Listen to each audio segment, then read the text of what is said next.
តបបងប្អូនថ្ងៃនេះដែរញ៉ាំសាច់ជ្រូក3ជាន់បាទ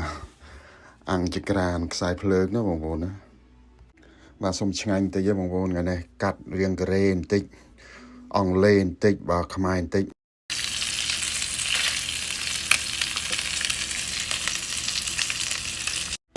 បាទបន្លែមានសាឡាត់ហើយនឹងជីគ្រប់មុខអីចឹងបងប្អូននឹងដាក់ជីទៅមូទៅទឹកជ្រលក់មានទឹកត្រីកោះកុងតោះបងប្អូនមកសាកទាំងអស់គ្នា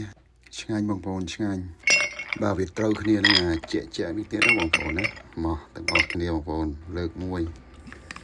មានអីខែក្តៅចេះបងប្អូនយើងដាក់មួយដបពីរដបចឹងទៅវាទៅចិត្តបេះដូងដែរណាបាទបងប្អូនកុំភ្លេចញ៉ាំបន្លែបានច្រើនបាទ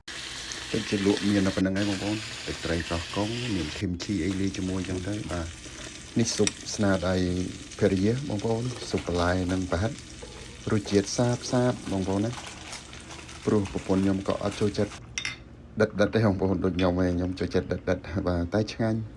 តើបងប្អូនលើកដាច់បងប្អូន